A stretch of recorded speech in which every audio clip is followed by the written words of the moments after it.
نذكر بأن مدينة قسنطينة هي عاصمة الشرق الجزائري، عندها تسميات كثيرة: مدينة الجسور المعلقة، مدينة الصخر العتيق، نسبة للصخرة التي بنيت فوقها المدينة. مدينة سيرتا والتي كانت عاصمة نوميديا زمان في عهد الرومان، تم تسميتها بمدينة قسنطينة نسبة للأمبراطور قسطنطيس، وعندها تاريخ كبير فيما قبل التاريخ والحقبة الفينيقية النوميدية الرومانية، العهد الإسلامي، العهد العثماني، فترة الاحتلال الفرنسي، ثم فترة الاستقلال الجزائري منذ سنة 1962. تعتبر واحدة من المدن السياحية الجميلة، نعم لا توجد على مستوى البحر. لكي تبحر في شرق الوطن يجب أن تتوجه نحو النابة وسكيكدا ومناطق أخرى شاطئية كثيرة في مدينة قسنطينة، في شرق الجزائر إلى غاية الحدود التونسية. المسافة بينها وبين الجزائر العاصمة 390 كيلومتر.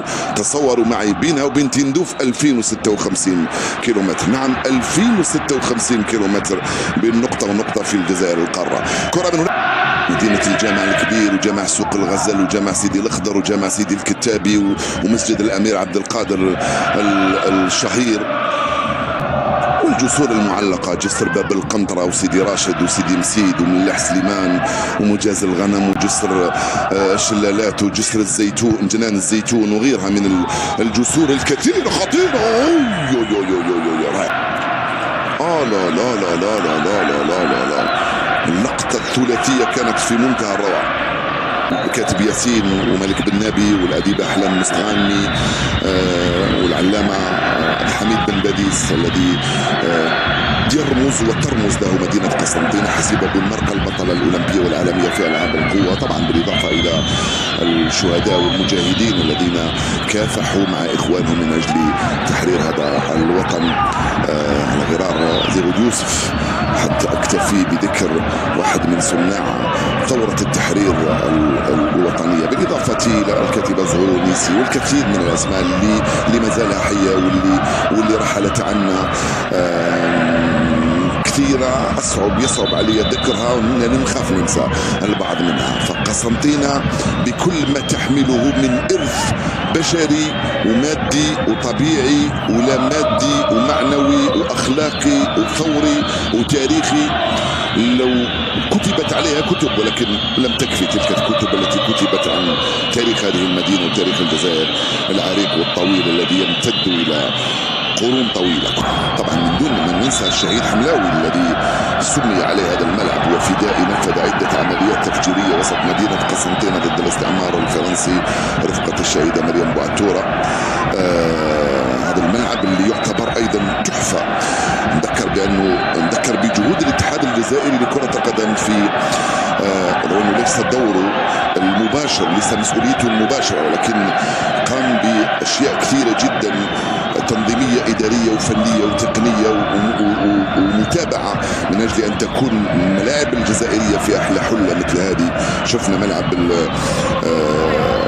الشهيد المجاهد الراحل حسين أيد حمد في تيزي وزو لما لعبت مباراة الجزائر أمام موزمبيق في الحلة اللي كان فيها.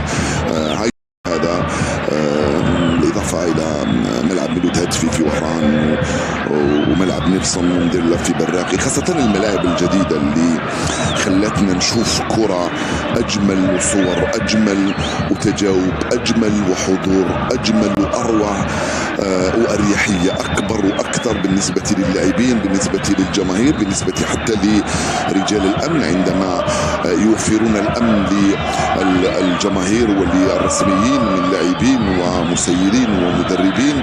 طبعا كل هذا يزيد يعطي الصورة اللي كان من المفروض أن نعطيها عن الرياضة الجزائرية والكرة الجزائرية والشباب الجزائري والمنظمين الجزائريين على مستويات. اليوم الجزائر صارت عندها مكاسب كبيرة جدا في المجال الرياضي يستمتعوا بها شبابنا بالدرجة الأولى، وهذا هي اللي كانت الغاية لتطوير مختلف الرياضات في الجزائر. نشوف اليوم الحلة اللي ظهر عليها ملعب شهيد حملاوي، أرضيته الجميلة جدا، الحضور الغفير، التنظيم الرائع جدا أيضا في المدرجات، في المداخل والمخارج المدينة عند حضور عشاق اتحاد العاصمة. هنا لمسة يد، سلام.